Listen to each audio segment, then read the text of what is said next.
Bismillahirrahmanirrahim. Assalamualaikum warahmatullahi wabarakatuh. Selamat bertemu kembali bersama saya pada mata pelajaran kimia.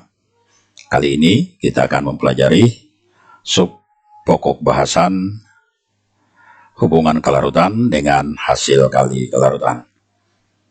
Seperti biasa, saya berharap kalian semua berada dalam keadaan yang sehat dan tetap semangat belajar.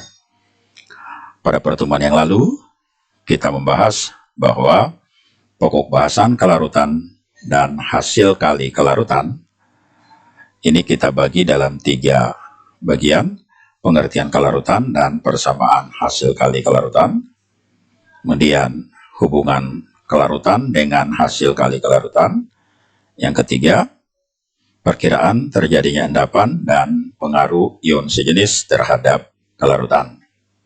Bagian pertama kita telah bahas pada video sebelumnya. Hari ini kita akan membahas bagian yang kedua, yaitu hubungan kelarutan dengan hasil kali kelarutan. Hubungan kelarutan atau S dengan hasil kali kelarutan atau KSP dari suatu senyawa ditentukan oleh jumlah ion yang dihasilkan jika garam tersebut mengalami ionisasi. Untuk N sama dengan 2, perhatikan reaksi berikut. Garam AB terionisasi menjadi AB plus 1 dan B plus min. Masing-masing konsentrasinya, masing-masing koefisiennya 1, hingga kelarutannya juga sama S, hingga rumus KSP-nya sama dengan S kuadrat. Atau untuk garam seperti ini, PQ terurai menghasilkan P plus 2 dan Q min 2, masing-masing koefisien P dan Q juga sama dengan 1, sehingga rumus KSP-nya juga sama dengan X kuadrat. Sehingga hubungan antara kelarutan dengan hasil kali kelarutan untuk N sama dengan 2 dinyatakan dengan persamaan KSP sama dengan S kuadrat atau S sama dengan akar dari KSP. Hubungan kelarutan untuk N sama dengan 3. Contoh seperti pada garam A2B tanda setimbang menghasilkan ion A plus dengan ion B 2 min. Nah, bedanya koefisien ion A sama dengan 2. Sehingga rumus KSP-nya menjadi koefisien ion A dipangkatkan 2, ini 2S pangkat 2 dikali dengan S dari ion B, sehingga menjadi 4S pangkat 3. Maka hubungan antara kelarutan dengan hasil kali kelarutan untuk garam yang jumlah ionnya sama dengan 3 dinyatakan dengan rumus KSP sama dengan 4S pangkat 3 atau S sama dengan akar 3 dari KSP per 4. Berikut hubungan kelarutan dengan hasil kali kelarutan untuk garam dengan ion sama dengan 4. Perhatikan reaksi berikut. AB3 setimbang menghasilkan ion A plus 3 dan 3 ion B negatif. Jika kelarutannya adalah S, maka ion A konsentrasinya S, ion B konsentrasinya 3S. Harus dikali 3 karena perbandingan koefisiennya 3 kali. Sehingga rumus KSP-nya menjadi S, KSP sama dengan S dikali dengan 3S pangkat 3. Sehingga dapat 27S pangkat 4. Maka hubungan antara kelarutan dengan hasil kali kelarutan untuk N sama dengan 4 dinyatakan dengan KSP sama dengan 27 kali S pangkat 4 atau S sama dengan akar 4 dari KSP per 27. Contoh pertama. Di antara senyawa berikut yang mempunyai kelarutan molar paling besar adalah. Perhatikan pilihan jawaban. Yang harga KSP-nya paling besar adalah PbCl2 1,8 kali 10 pangkat min 5. Ingat, semakin besar harga KSP, semakin besar harga kelarutannya. Selain itu, untuk menjawab soal seperti ini,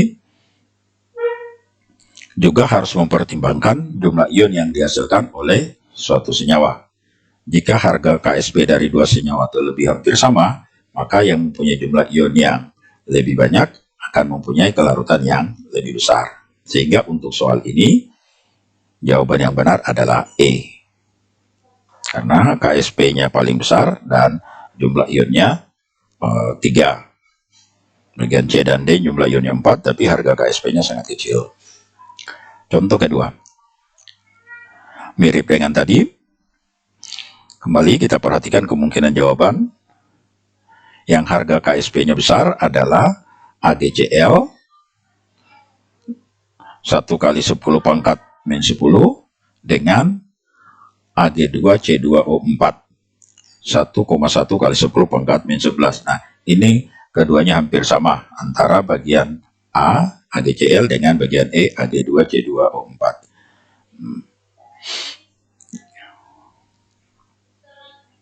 Hingga seperti tadi, maka jawaban yang benar adalah E. Sekali lagi, untuk menjawab soal kayak begini, pertimbangkan bahwa cari yang harga KSP-nya paling banyak kalau yang ditanyakan kelarutannya paling besar. Cari yang KSP-nya paling banyak, paling tinggi nilainya. Kemudian perhatikan jumlah ion. Makin banyak jumlah ion, makin besar harga kelarutannya. Berikut contoh ketiga. Diketahui KSP CaCO3 dalam air adalah 4 kali 10 pangkat min 10 mol per liter. Jika MR CaCO3 sama dengan 100, tentukan berapa gram CaCO3 yang dapat larut dalam 200 ml larutan jenuhnya. Nah, CaCO3 terionisasi sesuai persamaan berikut.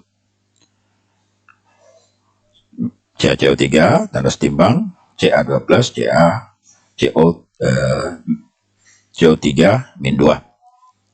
Nah, jumlah ionnya 2, berarti kelarutannya adalah akar dari KSP. Kemudian kita masukkan nilai KSP-nya sesuai dengan soal 4, 10, min 10, lalu dikeluarkan akarnya 2 kali 10 pangkat min 3 mol per liter.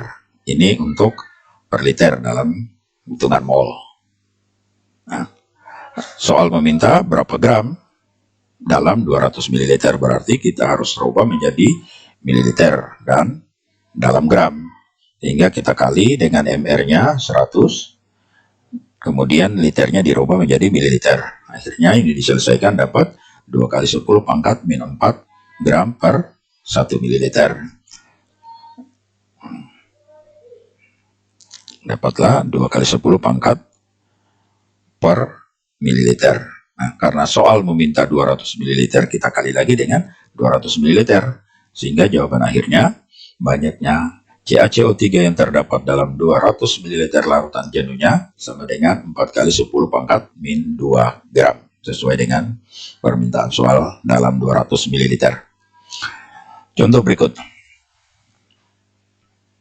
Diketahui kelarutan CaOH 2 kali dalam air 2 kali 10 pangkat min 2 mol per liter. Tentukan hasil kali kelarutan atau KSP dari larutan jenuh CaOH 2 kali. CaOH 2 kali akan terionisasi sesuai persamaan berikut. CaOH 2 kali Ca plus 2, 2OH min. Berarti jumlah ionnya sama dengan 3. 1 dari Ca, 2 dari OH. Sehingga KSP-nya sama dengan 4S pangkat 3 yang sudah kita pelajari tadi. Kemudian kelarutannya ini diketahui 210 pangkat min 2 dimasukkan 4 kali 210 pangkat min 2 pangkat 3, akhirnya didapatkan 810 pangkat min 6 dikali 4 atau 32 10 pangkat min 6. Biasa lebih umum ditulis 3,2 10 pangkat min 5. Nah, contoh kelima, diketahui pH suatu larutan jenuh MgOH 2 kali sama dengan 10 tambah log 2. Tentukan hasil kali kelarutan atau KSP dari larutan jenuh MgOH2 tersebut. Nah, jika pH MgOH2 kali sama dengan 10 tambah log 2, maka pOH-nya sama dengan 4 kurang log 2. Nah, ini pelajaran kita pada asam basa. pOH itu sama dengan 14 kurang pH, sehingga dapat 4 kurang log 2. Kemudian kita hitung konsentrasi OH-nya. Ingat rumus pOH sama dengan min log konsentrasi OH-, maka konsentrasi OH- sama dengan 2 kali 10 pangkat min 4. Nah, MgOH2 kali dari ionisasi seperti ini, Mg2+, 2OH-. Nah, konsentrasi yang kita dapatkan lewat hitungan pH tadi, kita masukkan di sini, 2 10 pangkat min 4. Kemudian kita menghitung konsentrasi Mg-nya setengahnya, karena perbandingan koefisiennya 1, 2. 2 10 min 4 berarti 1 10 min 4. Kemudian kita masukkan KSP-nya. SP, konsentrasi Mg plus 2, tidak dipangkat, konsentrasi OH- dipangkat 2. Lalu dimasukkan nilai-nilai ini, sehingga dapat 1 kali 10 pangkat min 4, 2 10 min 4 dipangkat 2. Diselesaikan dapat 4 10 min 12. Nah, itulah hasil akhirnya. Demikian pertemuan kita pada kali ini. Saya berharap kalian tetap semangat untuk belajar. Demikian, sampai jumpa pada pertemuan selanjutnya, yakni dengan subpokok bahasan perkiraan terjadinya endapan dan pengaruh ion sejenis terhadap kelarutan. Assalamualaikum warahmatullahi wabarakatuh.